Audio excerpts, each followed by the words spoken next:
Sekolah Institut, ada Bli, Anak Agung Gede Agung Wedatama, Ketua Komunitas Petani Muda Keren, dan juga telah bergabung narasumber dari Bappenas, Direktur Agama, Pendidikan, dan Kebudayaan yang diwakili oleh Bapak Didi Darmanto. Kepada Bapak Rinto dan para narasumber dipersilakan untuk menempati tempat.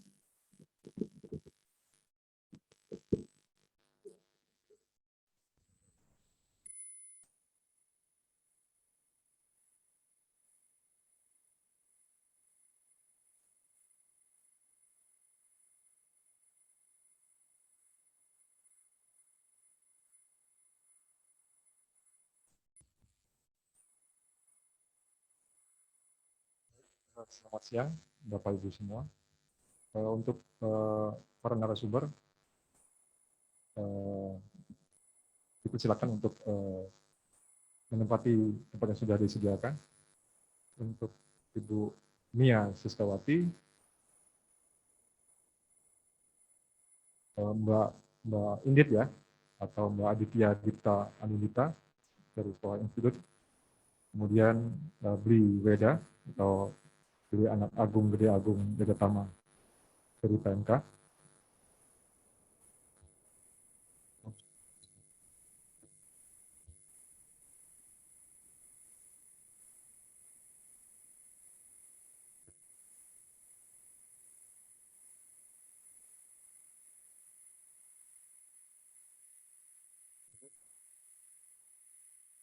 Baik, sudah ada 4 narasumber di hadapan kita semua.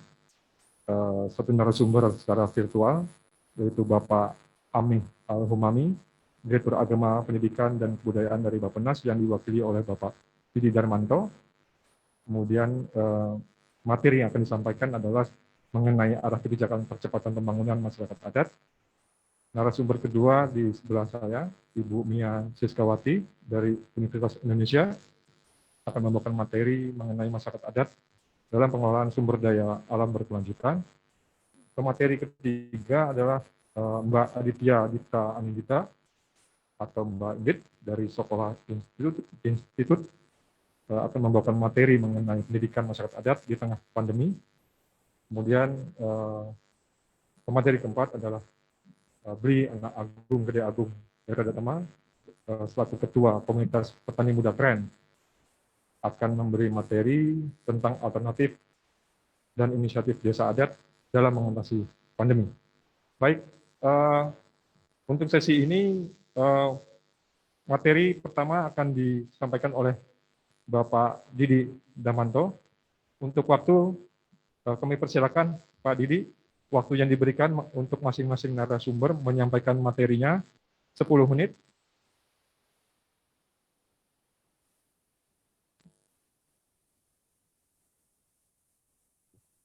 Baik, terima kasih. Saya share screen sendiri saja dari sini, mohon izin. Saya akan share screen dari sini untuk bisa bisa tidak delay begitu. Jadi ini bisa di close saja yang di layar ini. Ya, Bapak Ibu sekalian, Bapak moderator dan para narasumber yang telah hadir di forum serta para peserta dari kementerian lembaga dan juga dari unsur masyarakat adat yang kami hormati. Selamat siang, salam sejahtera untuk kita semua. Rahayu, Assalamualaikum warahmatullahi wabarakatuh. Kami sebelumnya menyampaikan mohon perkenan maaf dari Pak Direktur, Pak Amih Al-Humami yang sebenarnya sangat sekali berkeinginan untuk bisa hadir bersama kita di forum ini, namun karena ada suatu hal sehingga tidak bisa bergabung bersama kita di forum yang sangat baik ini. Bapak Ibu yang kami hormati, kami ingin menyampaikan terkait dengan mitigasi dan adaptasi masyarakat adat terhadap pandemi COVID-19 dan juga bagaimana kebijakan kita dalam upaya untuk pembangunan masyarakat adat. Kami dapat sampaikan bahwasanya pandemi COVID-19 itu telah memberikan banyak pelajaran berharga bagi kita bangsa Indonesia, bukan hanya pada aspek kesehatan, tapi juga pada aspek sosial budaya. Bahwasanya pandemi ini turut serta memberikan dampak, selain dampak negatif, juga dampak yang dapat kita sebut sebagai dampak positif dalam upaya-upaya untuk penguatan ketahanan sosial budaya, dan juga termasuk meningkatnya pemanfaatan nilai budaya, pengetahuan tradisional, teknologi tradisional, dan lain sebagainya dalam upaya untuk mengatasi dampak daripada pandemi ini. Bila kita perhatikan data daripada Indeks Pembangunan Kebudayaan yang kita susun bersama dengan Ditjen Kebudayaan dan juga BPS, itu terlihat sekali di sini bahwa keseluruhan dimensi itu hampir menunjukkan data yang mengalami penurunan. Bahkan Indeks Pembangunan Kebudayaan sendiri di tahun 2020 itu terlihat sekali terdampak akan pandemi, yakni di tahun 2019 sebesar 55,91, kemudian di tahun 2020 karena adanya pandemi itu kemudian mengalami penurunan menjadi 54,65. Ini menunjukkan betul bahwa pandemi tidak hanya berdampak pada aspek kesehatan, tapi juga pada aspek kebudayaan, di mana semua sektor mengalami pembatasan pergerakan, dan itu juga terjadi di bidang seni budaya, di bidang kebudayaan. Namun yang ingin kami sampaikan di sini bahwa dari sekian dimensi, dari 7 dimensi, dimensi ekonomi, pendidikan, kemudian ketahanan budaya, warisan budaya, ekspresi budaya, budaya literasi, dan gender, itu semua mengalami penurunan kecuali dimensi ketahanan sosial budaya. Pada dimensi ketahanan sosial budaya itu di tahun 2019 sebesar 73,55, kemudian di tahun 2020 meningkat menjadi 74,01. Sementara untuk dimensi-dimensi yang lain itu mengalami penurunan di tahun 2020, seperti dimensi pendidikan misalnya. Ini juga sudah pasti terdampak karena adanya pembatasan interaksi antar individu dan juga adanya belajar dari rumah, kebijakan PDR itu dari 72,49 turun menjadi 71,26. Dan ini adanya isu potensi tentang learning loss dan sebagainya terlihat di sini di dimensi pendidikan. Apalagi dimensi ekonomi budaya mengalami penurunan yang cukup tajam dari 33,79 di tahun 2019 kemudian turun menjadi 26,96. Begitu pula juga dengan budaya literasi, ini mengalami kenaikan, dan ekspresi budaya mengalami penurunan. Nah, warisan budaya ini salah satu dimensi dari beberapa dimensi itu yang ikut naik gitu, yang justru naik pada masa pandemi ini.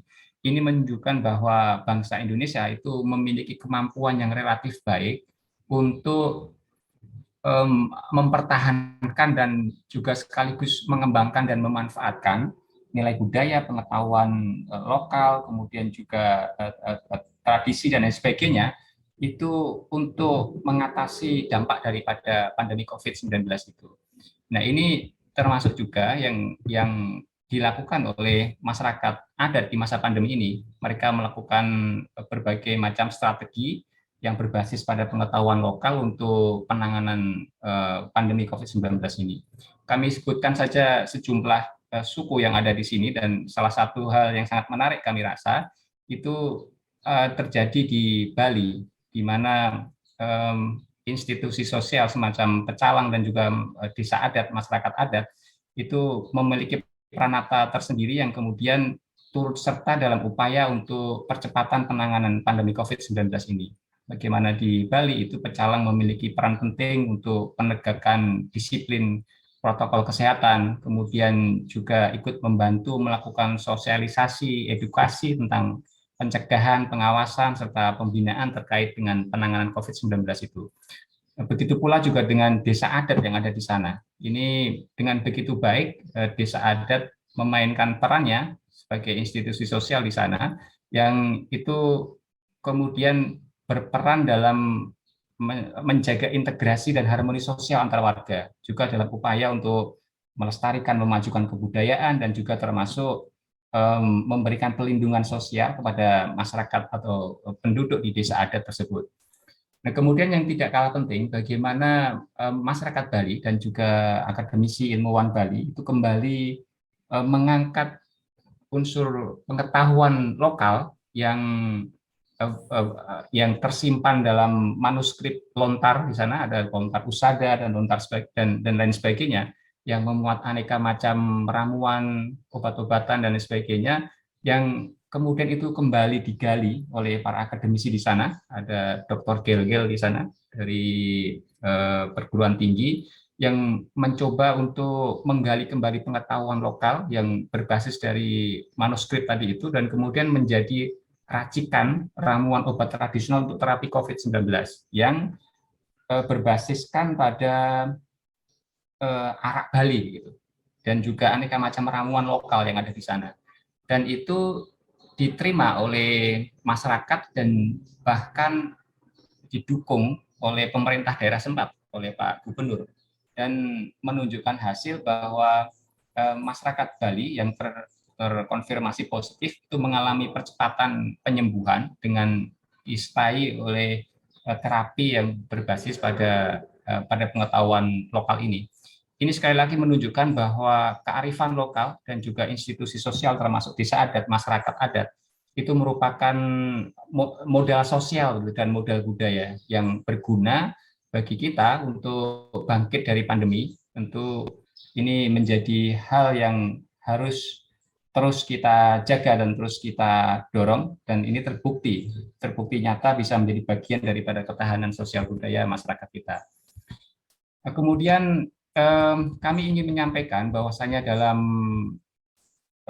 dokumen rencana pembangunan jangka menengah maupun juga dalam RKP, rencana kerja pemerintah tahunan, itu telah memberikan perhatian yang tersendiri, memberikan perhatian khusus pada upaya untuk pemajuan dan pelestarian kebudayaan dengan ditetapkannya pemajuan dan pelestarian kebudayaan sebagai salah satu program prioritas pada prioritas nasional revolusi mental dan pembangunan kebudayaan. Nah, di situ salah satu kegiatan prioritasnya adalah upaya untuk pelindungan hak kebudayaan dan juga ekspresi budaya. Di situ terdapat beberapa proyek prioritas nasional. Yang pertama adalah pengembangan wilayah adat sebagai pusat pelestarian budaya dan lingkungan hidup. Di sini kami bermaksud bahwa kita punya keinginan untuk menjadikan wilayah adat itu bukan semata sebagai pusat pelestarian lingkungan, tapi juga sekaligus pelestarian budaya. Jadi tidak bisa kita pisahkan antara alam dan budaya tadi itu, karena di atas alam itulah kemudian lahir budaya yang itu menjadi bagian utuh daripada masyarakat itu sendiri. Sehingga ketika tanah ulayat, hutan adat itu terganggu, itu maka kemudian budaya yang lahir di atasnya itu juga otomatis akan tidak turut lestari. Sehingga dengan demikian kami menempatkan wilayah adat itu sebagai pusat pelestarian budaya sekaligus sebagai pusat pelestarian lingkungan hidup. Kemudian proyek prioritas yang kedua yakni pemberdayaan masyarakat adat dan komunitas budaya, dan yang ketiga yakni perlindungan kekayaan budaya komunal dan hak cipta. Nah, ketiga proyek prioritas ini kami rasa sudah cukup memadai begitu, dan itu kemudian dapat diterjemahkan secara lebih rinci oleh kementerian lembaga terkait, termasuk di sini adalah Kemendikbud Ditjen Kebudayaan, untuk bisa menerjemahkan arah kebijakan ini dan dapat dilaksanakan secara lebih detail dan dengan target tentunya masyarakat adat yang ada. Nah, salah satu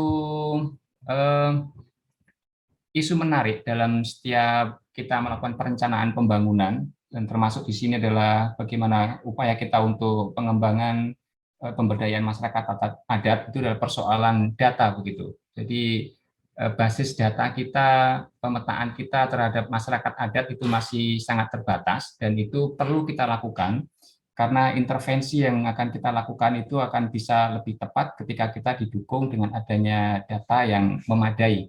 Dan itu sangat penting bagi upaya kita untuk terus melakukan upaya untuk pengembangan pemberdayaan masyarakat adat ini.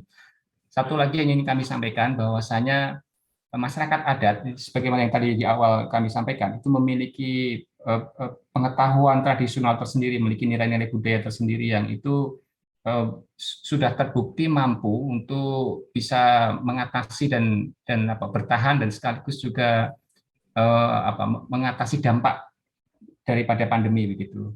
Kemudian ada ada intervensi pemerintah yang seyogyanya juga sejalan dengan nilai-nilai budaya masyarakat setempat, seperti misalnya pembangunan atau merealokasi masyarakat adat dari lingkungan hidupnya begitu. Itu yang perlu kita pertimbangkan, dan apakah itu tepat kita lakukan atau perlu kita lakukan intervensi yang tanpa harus mencerabut masyarakat adat dari lingkungan hidup mereka yang selama ini. Kami rasa itu, Bapak Ibu sekalian, yang dapat kami sampaikan. Nanti kita akan lanjutkan dalam sesi diskusi, sekiranya ada hal-hal yang perlu kita dalami. Yang pasti kami ingin sampaikan bahwa pada kesempatan ini, forum ini, kami tidak hanya ingin menyampaikan, tapi juga kami sekaligus nanti ingin memperoleh masukan dari Bapak Ibu sekalian untuk perbaikan perencanaan dan juga pelaksanaan kebijakan terkait dengan masyarakat adat ini. Saya akhiri sampai di sini dan nanti kita bisa lanjut pada sesi diskusi. Demikian, terima kasih.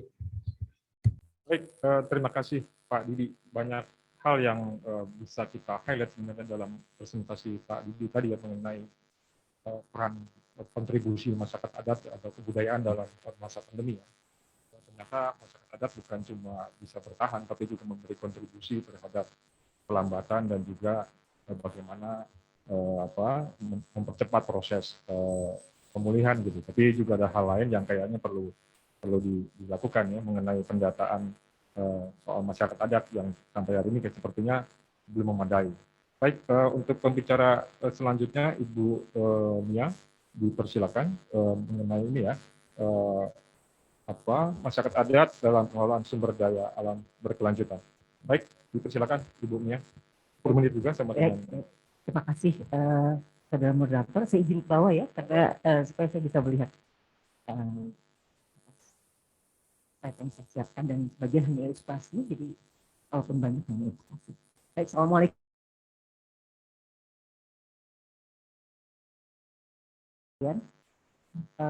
Saya ingin melanjutkan apa yang disampaikan oleh Pak Didi tadi ya. Salah satunya ada pernyataan bahwa wilayah adat menjadi satu pusat pelestari budaya dan lingkungan hidup.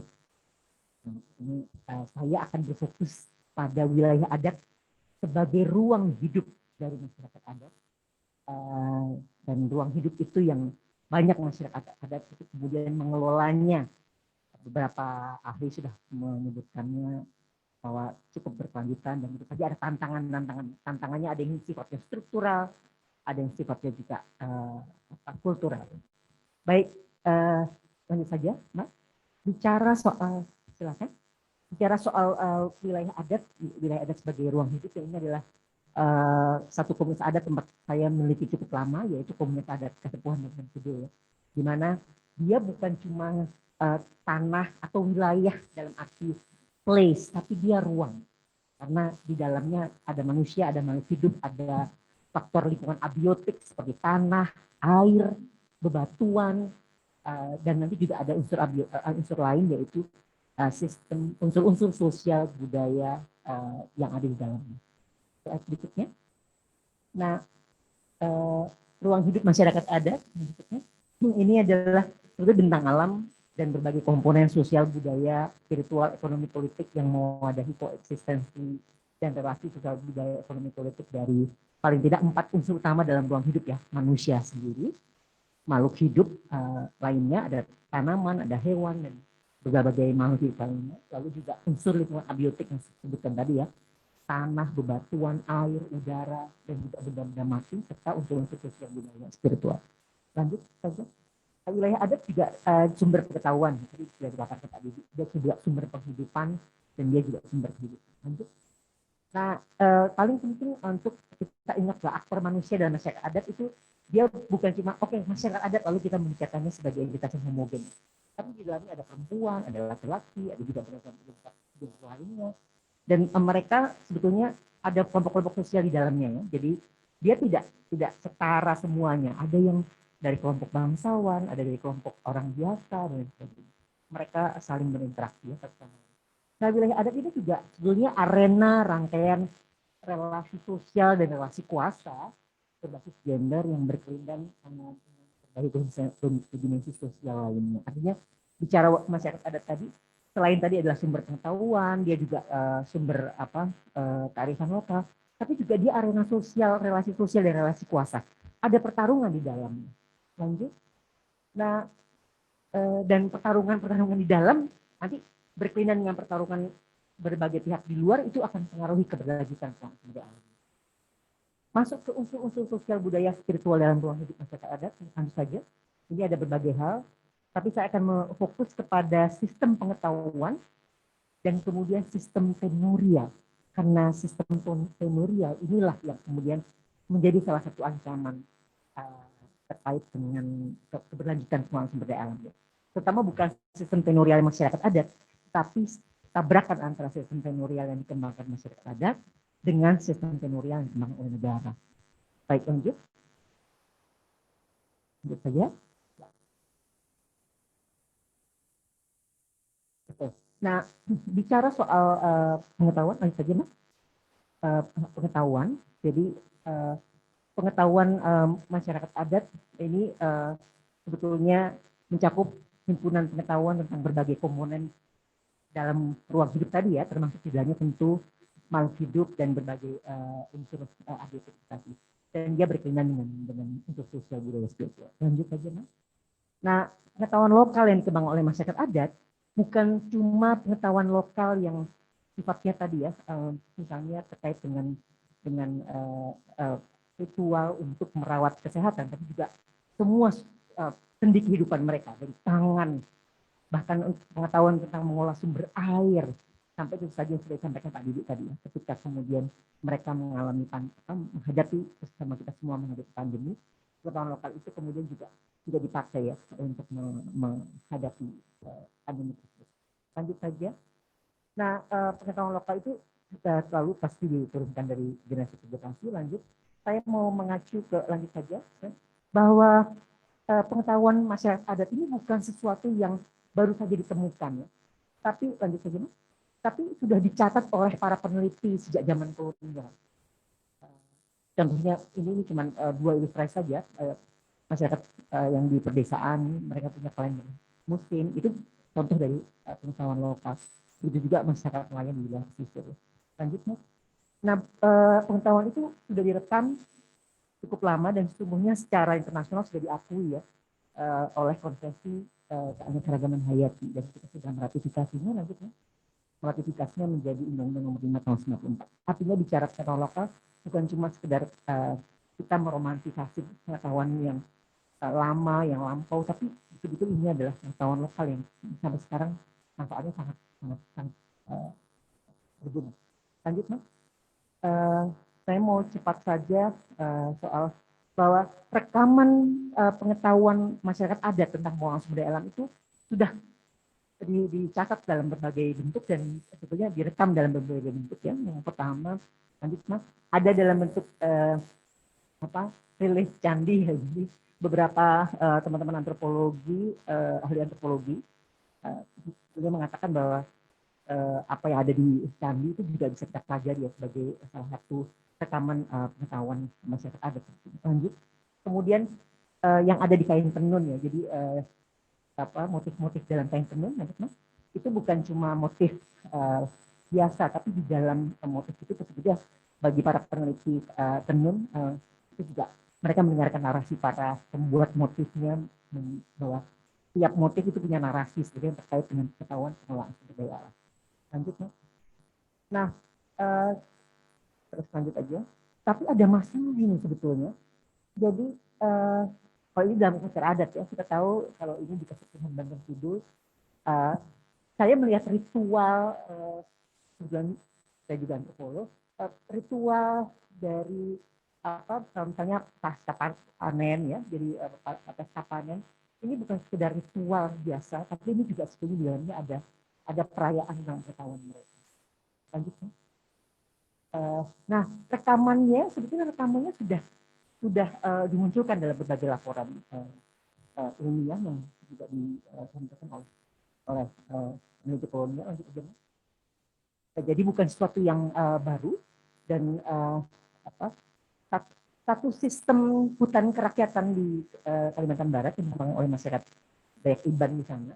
Ini juga dilaporkan oleh ilmuwan Belanda tahun 1848. Ini satu sistem pengolahan hutan yang sampai sekarang disebut sebagai satu contoh pengolahan hutan yang berkelanjutan.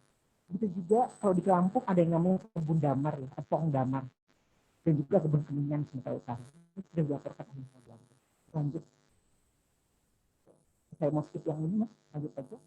Jadi masih terus-menerus sebetulnya berlanjut sampai sekarang, dan perempuan adat itu punya peran yang sangat penting ya dalam merawat dan mengembangkan pengetahuan.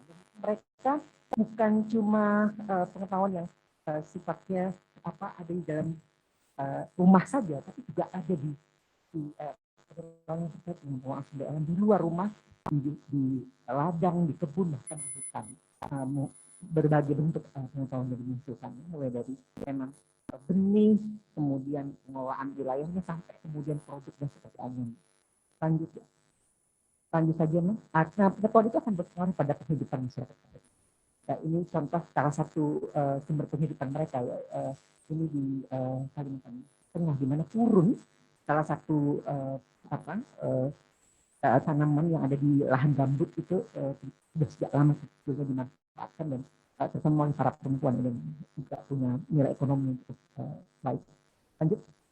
Nah, tapi ada masalah ini, masalah keberadaan pengetahuan ada yaitu masalahnya pada sistem tenurial. Masyarakat adat punya sistem tenurial. Apa itu sistem tenurial? Ini sistem di mana di dalamnya ada mekanisme pengaturan, penguasaan, pengelolaan, dan pemanfaatan sumber daya alam. Masyarakat adat punya cara sendiri.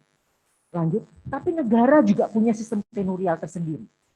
Sistem tenurial yang ditetapkan oleh pemerintah Indonesia sejak pasca kemerdekaan itu masih merupakan warisan dari zaman kolonial.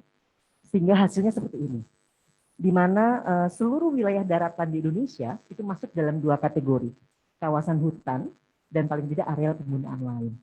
Nah, sekitar 70% dari seluruh daratan Indonesia itu negara menetapkan sebagai hutan negara, dikuasai dan dikelola oleh Kementerian Hidup dan Kehutanan, dan di dalamnya ternyata setelah sekian tahun ada proses dialog terus-menerus ya antara berbagai pihak yang mencoba berdialog dengan pemerintah untuk membantu agar ada pengakuan terhadap masyarakat adat. Akhirnya keluarlah hasil survei resmi di mana lebih dari 35% dari seluruh desa di Indonesia itu berada di dalam kawasan hutan negara. Oleh karena itu tidak heran kalau banyak sekali terjadi konflik, dan mungkin tadi pagi sudah ada ya Mas Minto ya, Bapak ada upaya ya seperti misalnya pengakuan hutan adat dan berbagai upaya lain yang intinya adalah terkait dengan bukan cuma pengakuan keberadaan masyarakat adat, tapi wilayah adat. Tapi itu masih jalan yang cukup panjang. Ada wilayah lain namanya areal penggunaan lain yang merupakan kawasan non hutan, dikelola di bawah sistem administrasi dulu BPN namanya, dan ini disinilah diterbitkan pertambangan, perkebunan seperti perkebunan sawit dan lain sebagainya. Selanjutnya, nah ini cuma ilustrasi, berikutnya cuma ilustrasi bahwa Pulau Kalimantan, dan ini peta cukup lama ya, tapi ini cuma ilustrasi menggambarkan bagaimana bagian Kalimantan yang merupakan bagian dari Indonesia ini berdasarkan sistem tenurial negara tadi, dia terbagi-bagi menjadi wilayah-wilayah konsesi. Yang sebetulnya banyak wilayah tersebut adalah wilayah adat. Jadi ada tabrakan, ada overlapping. Itu menjadi masalah yang terkait dengan keberlanjutan pengelolaan sumber daya alam oleh masyarakat adat, juga akan sebetulnya berpengaruh pada pengetahuan masyarakat adat, karena tidak bisa kemudian berlanjut karena ruang hidupnya menyempit. Lanjut. Nah, dia menyebutnya pemusnahan ya pengetahuan tradisi dan wilayah masyarakat adat yang sudah dilakukan sejak zaman kolonial sebetulnya, dimulai dengan penetapan apa yang disebut sebagai wilayah hutan politik Ini satu konsep yang diusulkan oleh para akademisi, karena wilayah hutannya bukan cuma secara real ada hutannya, tapi secara politik ditetapkan sebagai wilayah hutan. Mulai dari undang-undang kehutanan zaman kolonial, kemudian domain clearing tahun 1870. Intinya itu adalah kebijakan yang mengklaim bahwa tanah hutan yang tidak dibebani hak privat itu menjadi domain negara. Itu dilanjutkan pada masa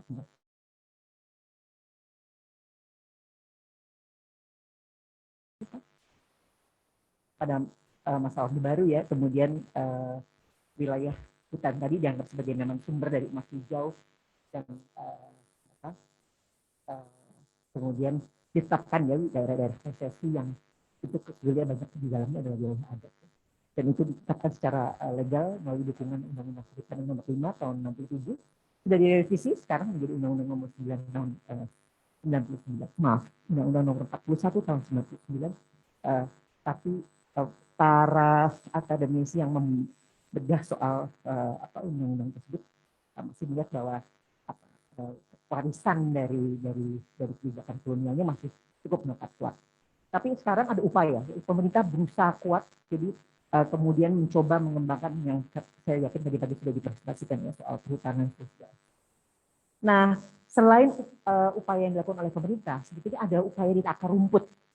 Ini yang saya sebut sebagai gerakan pengarifsamaan konsep pengelolaan sumber daya alam berkelanjutan berbasis masyarakat adat sebagai paradigma alternatif. Ya. Ini ada beberapa organisasi yang mencoba dia berbentuk jaringan, jadi bukan 1-2 organisasi, tapi puluhan organisasi lokal bergabung membentuk jaringan dan mencoba kemudian membuat peta besar di Indonesia di mana saja seperti wilayah-wilayah adat, dan DKPP ini jaringan kerja pemetaan partisipatif karena kemudian dipetakan secara resmi dan bahkan kemudian bisa dipakai sebagai alat untuk negosiasi dengan pemerintah. Lanjut. Kemudian kita tahu, mungkin Bapak Ibu sudah mendengar soal Aliansi Masyarakat Adat Nusantara tahun 1999. Dan ini lagi dilanjutkan sebetulnya kita pernah punya satu kebijakan lanjutnya. Kebijakan yang namanya TAP MTR nomor 9 tahun 2001 tentang pembaruan agraria dan pengelolaan sumber daya alam. Yang mengusulkannya adalah Pokja Pembaruan Agraria dan Pengelolaan Sumber Daya Alam, bukan cuma teman-teman dari LSM, tapi akademisi dan juga teman-teman dari beberapa partai. Lanjut. Dan yang mendekati terakhir, nah kebijakan juga yang cukup penting adalah hasil gugatan dari masyarakat adat sendiri ke Mahkamah Konstitusi. Apa yang digugat? Yang mereka gugat adalah Undang-Undang Kehutanan. Undang-Undang Kehutanan nomor 41 tahun 99. Ya, nah, Mahkamah Konstitusi tahun 2013 mengumumkan, jadi putusannya mengatakan bahwa hutan adat tidak lagi bagian dari hutan negara. Nah, ini bukan bagian dari hutan hak. Ini sangat complicated dan saya mau skip aja, tapi ini menggambarkan bahwa ada pertarungan ya, masih terus berjalan ini pertarungan soal pengakuan wilayah adat sebagai ruang hidup. Jadi, lanjut, nanti kita bisa diskusikan substansinya. Nah, artinya ini masih perjalanan yang sangat panjang ya, masih diperlukan upaya untuk memperkuat proses pemahaman, advokasi, dan sosialisasi soal isu tenurial tadi dan pembaruannya. Lalu kita perlu menyusun langkah strategi untuk betul-betul bisa merespon berbagai upaya untuk bisa mengakui keberadaan wilayah adat. Ya, nah, lalu juga secara real kalau kemudian masyarakat adat dapat penghargaan dalam bentuk tes hutan adat, ada penghargaan lainnya nggak yang bisa diberikan oleh masyarakat kita, masyarakat hilir yang menikmati air bersih, sementara yang menjaga wilayah hulu adalah masyarakat adat, ada nggak yang bisa dilakukan? Lanjut. Nah, lalu juga masih punya PR soal perempuan adat, karena walaupun semua pihak banyak sibuk untuk mengupayakan alih-alih pengakuan masyarakat adat terutama wilayah adatnya, tapi dalam banyak konteks perempuan adat yang ditinggalkan. Lanjutnya. Sementara yang sedang juga diperjuangkan oleh aliansi masyarakat adat sendiri, terutama perempuan adat ya, adalah memperjuangkan agar perempuan adat betul-betul menjadi subjek, bukan objek ya, subjek pengambilan keputusan. Lanjut. Nah, ini yang terakhir, yang paling penting kemudian kita pikirkan bersama soal pengakuan wilayah adat tadi sebagai ruang hidup masyarakat adat dan pengetahuan atas pengetahuan yang mereka kembangkan, mereka rawat untuk melakukan pengelolaan sumber energi untuk generasi berikutnya. Ini 3 gadis muda di satu desa di Kabupaten Kapuas Hulu, tempat saya penelitian sebelum pandemi. Mereka punya cita-cita yang sangat tinggi. Yang ingin jadi guru, ingin jadi bidan, ingin jadi kepala sekolah yang penuh. Tapi jujur saya khawatir. Sekolah ada, tapi wilayah adat mereka gempur, makin dikepung kelapa sawit mereka.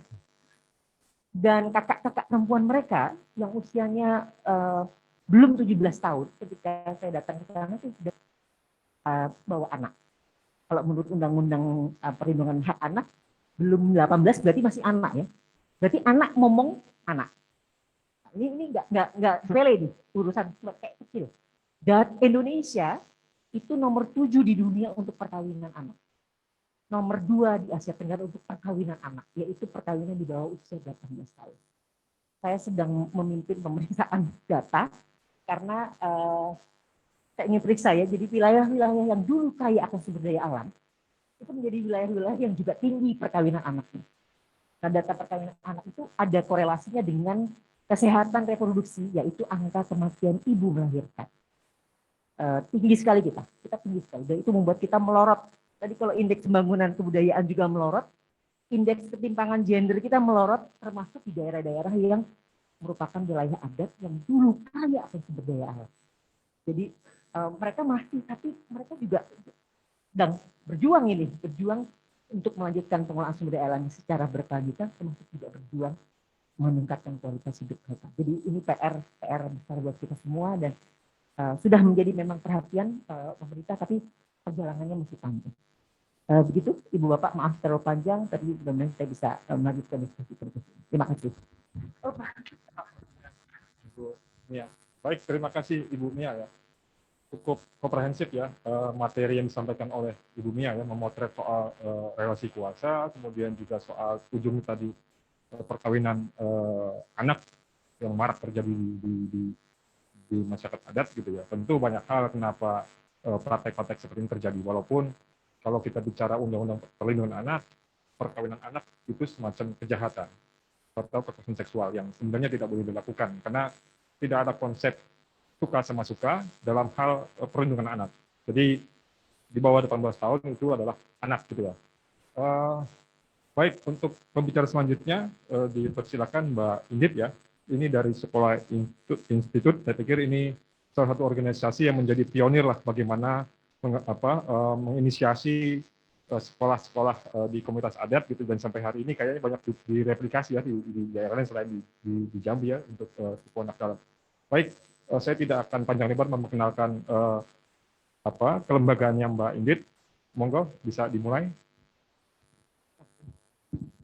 Terima kasih. Selamat siang Bapak Ibu. Saya di sini aja biar bisa lihat contekan. Mungkin ya silakan dipasang. Jadi materinya potret pendidikan masyarakat adat dan pembelajaran dari pandemi. Saya mungkin akan bercerita khusus 2 lokasi sekolah yang berjalan pada saat pandemi, yaitu di Rimba, di Jambi, untuk anak dalam, orang Rimba, dan di Sumba. Ini foto di Sumba. Berikutnya, sebelum mulai, meskipun kita membicarakan masyarakat adat Indonesia, tapi saya mau minjem pepatah Afrika ya. Saya nggak tahu gimana bacanya, tapi kurang lebih artinya dalam bahasa Inggrisnya it takes a village to raise a child. Jadi menurut saya ini bisa menggambarkan gitu kondisi pendidikan, sistem pendidikannya masyarakat adat pada umumnya gitu ya. Jadi village ini nggak bisa cuman desa aja atau geografis aja, tetapi juga melibatkan orang sekampung ya. Satu komunitas itu biasanya terlibat dalam pengasuhan seorang anak, dan juga sistem adat yang menaunginya. Anak-anak masyarakat adat itu biasa lahir dengan doa-doa, dengan upacara, dengan macam-macam lah. Kalau di Jambi dia akan nanam pohon, 2 pohon 1 anak gitu. Kalau di Sumba ari-arinya ditaruh di mata air gitu agar memberi kesuburan, dan masih banyak lagi sebetulnya cerita-cerita seperti itu. Jadi gambar di sini adalah anak-anak Sumba yang dalam kesehariannya gitu mereka ada yang sekolah karena desanya di desa Kampung Adat Sodan, hanya sekitar tidak sampai 20 km dari Waikabubak kota. Jadi ada sekolah di situ, ada yang sekolah, ada yang putus sekolah, dan ada yang tidak sekolah gitu. Jadi anak-anak ini pada umumnya terlibat dalam kegiatan keseharian orang tuanya, komunitasnya gitu. Mereka di situ mereka belajar bertani, beternak, upacara-upacara adat dan lain-lain. Yang intinya itu adalah proses pembelajaran mereka, persiapan mereka mengerjakan hal-hal yang nanti di masa depan akan dilakukan oleh mereka gitu. Jadi konsepnya sebetulnya sama ya. Kalau anak sekolah di kota kan belajar untuk masa depannya. Nah, proses ini juga dimiliki oleh anak-anak di Kampung Adat Sodan ini. Mereka juga sedang belajar bagaimana mengelola ternak, mengolah lahan gitu, agar nanti ketika mereka dewasa mereka sudah bisa melakukannya gitu. Selanjutnya ini cerita dari rimba gitu. Jadi sama gitu, meskipun mereka tidak sekolah formal gitu ya, tidak terlibat dalam sekolah formal, tetapi bukan berarti mereka tidak berpengetahuan. Karena ya itu tadi sama seperti di Sumba, anak-anak terlibat dalam keseharian komunitas mengelola kehidupannya. Jadi meskipun belajarnya nggak ada ruang kelasnya, nggak ada kurikulumnya, atau tidak terjadwal seperti anak-anak kota, tetapi mereka punya pengetahuan yang sangat kaya ya. Anak umur 5 tahun gitu, saya pernah dipandu oleh dia dalam perjalanan setidaknya 2 km itu, anak umur 5-6 tahun itu sudah menguasai. Dia tahu jalan yang baik, dia tahu, ya namanya hutan kan pohon semua ya kalau buat saya yang orang luar, tapi dia bisa membedakan mana yang bisa dilalui, mana yang tidak bisa dilalui, mana yang ujungnya ke sungai atau ke tempat-tempat lain gitu. Dan di gambar ini adalah dia pulang dari berburu, dia mengikuti ayahnya berburu. Jadi itu adalah proses pembelajaran dia, dan di rimba itu meskipun anak kecil, jadi perburuannya dilakukan secara bersama-sama. Sekitar 15 orang dewasa, laki-laki, mereka mengepung satu rusa buruan, dan Tabi ini terlibat, dan dia mendapatkan bagian yang sama dengan orang dewasa lainnya, karena dia sama lelah berjalan, kata orang-orang dewasa gitu. Dan ketika hasil buruannya dijual pun, dia akan mendapatkan pembagian uang yang sama dengan orang dewasa. Dia sudah dianggap sama hak-haknya dalam perburuan itu. Jadi ini salah satu contoh bagaimana transfer pengetahuan, dan pengetahuannya tidak main-main ya, karena di rimba anak-anak tuh hafal jenis binatang, bentuk matanya kalau kena senter malam-malam, mereka udah tahu. Kalau yang hijau pendek, oh itu kancil. Kalau yang agak tinggi, oh itu rusa. Kalau yang merah, gitu katanya itu harus lari karena itu harimau. Gitu. Jadi mereka punya pengetahuan, dan setiap binatang punya jejaknya, punya jeratnya sendiri-sendiri. Terus juga belum lagi tentang tumbuh-tumbuhan gitu. Mereka punya pengetahuan yang sangat kaya gitu dibanding anak seusianya ya. Mungkin kalau yang kuliah di biologi baru akan tahu itu bedanya satu binatang dengan binatang lain. Tapi di rimba itu sudah dikuasai oleh anak-anak. Oke, selanjutnya mungkin ini ilustrasi aja bedanya sekolah di rimba, anak rimba dengan anak kota gitu ya. Jadi kalau tadi saya bilang ekosistemnya gitu, mereka benar-benar punya bentang alam yang luas, yang penuh dengan sumber pengetahuan. Yang ini udah campur-campur nih antara bangunan, antara mobil, parkiran mobil gitu. Jadi dan diatur gitu, naik perosotan aja diatur gitu. Jadi ini sekedar ilustrasi aja. Selanjutnya, nah, cuman yang saya ceritakan tadi itu sebetulnya kan kondisi ideal gitu ya. Tapi sekarang tuh nggak seindah zaman dulu lagi gitu ya. Ini dua foto di bawah itu mungkin sebelum tahun 80-an, sebelum ada ekspansi wilayah hutan mereka yang dikonversi menjadi perkebunan kelapa sawit, terus ada area transmigrasi, itu dua hal yang paling besar mengambil hutan mereka, belum lagi ada logging. Terus habis itu ada pasar yang masuk memperkenalkan budaya konsumsi ke mereka. Dan jadi faktanya gangguan itu datang ketika mereka terkoneksi dengan dunia luar. Jadi ini titik masuknya banyak sekali perubahan yang terjadi di rimba. Dan ketika mereka dunia modern itu kan mendefinisikan masyarakat adat ini sebagai tradisional, itu yang paling aman gitu ya, tetapi juga di stigma sebagai primitif dan tertinggal, yang akhirnya ada upaya-upaya untuk harus dimajukan gitu, dan majunya tentu saja dalam kerangka pikir yang modern gitu ya, yang harus seperti orang kota gitu. Nah, padahal gitu pengetahuan mereka, kata Mbak Mia tadi, kan dibentuk oleh bentang alamnya gitu ya. Nah, ketika bentang alam ini juga berubah, maka praktik-praktik pengetahuan itu juga akan hilang gitu. Dan ketika praktik pengetahuan hilang, maka dia tidak akan lagi disebut-sebut, diartikulasikan dalam percakapan sehari-hari. Akhirnya bahasanya juga hilang, bahasa lokalnya gitu ya. Misalnya saja di Rimba, hutannya mengecil sehingga tidak memungkinkan lagi untuk melakukan perladangan berpindah. Mereka kehilangan nih budaya bertanam padinya gitu, budaya menanam padi. Akibatnya tidak ada lagi upacara yang terkait dengan ritual-ritual menanam.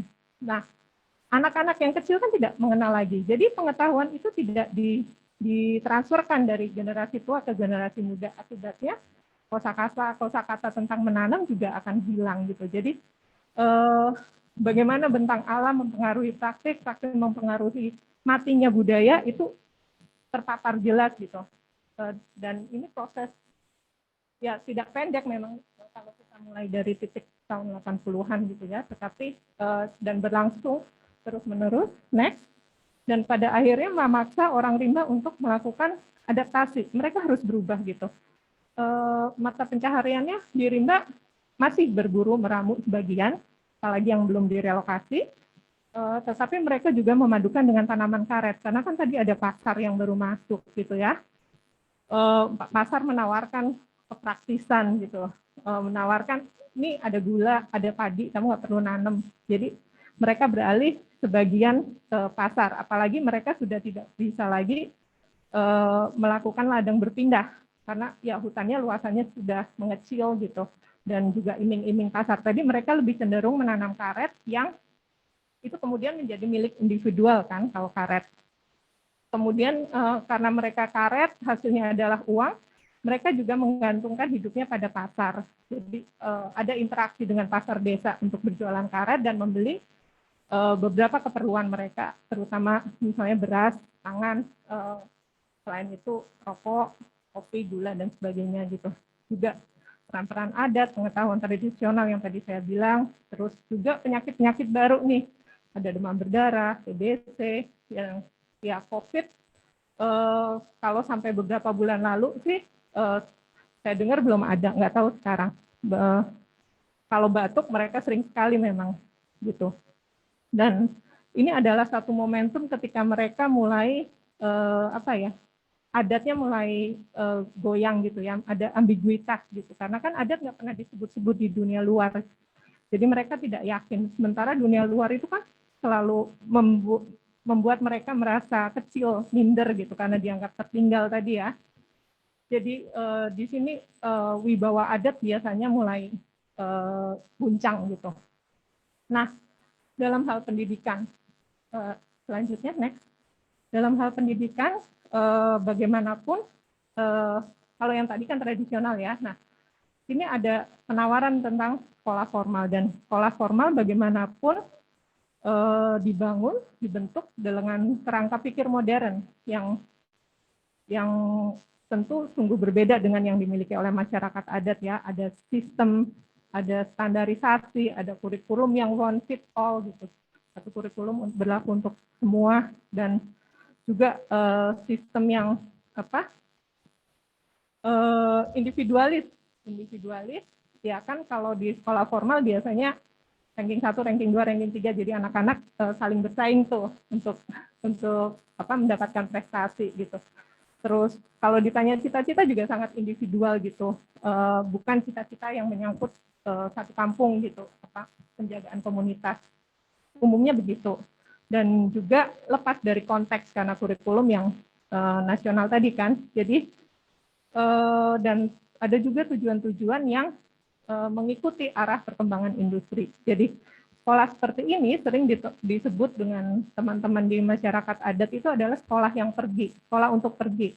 Karena mereka mempelajari ilmu-ilmu dari luar gitu ya. Jadi hanya bisa diterapkan di luar. Jadi banyak masyarakat yang percaya kalau belajar di luar itu akhirnya nantinya juga akan keluar, bekerja di luar dan tidak kembali untuk membangun kampung.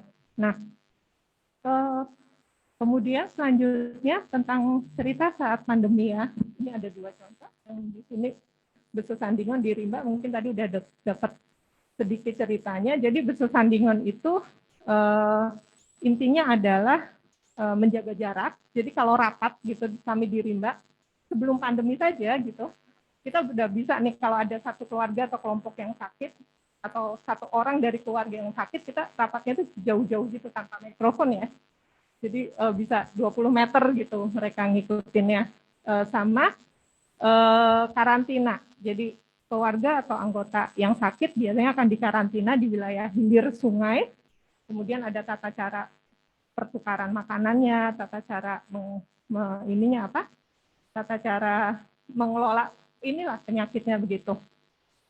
Itu Bersesandingan di Rimba, karena di Rimba orang-orang itu paling takut itu penyakit. Batuk, demam itu mereka udah sangat ketakutan dan melakukan isolasi ini, Bersesandingan ini. Jadi umpatan-umpatan di Rimba itu adalah umpatan penyakit biasanya. Mungkin kalau di luar umpatannya binatang ya, maaf.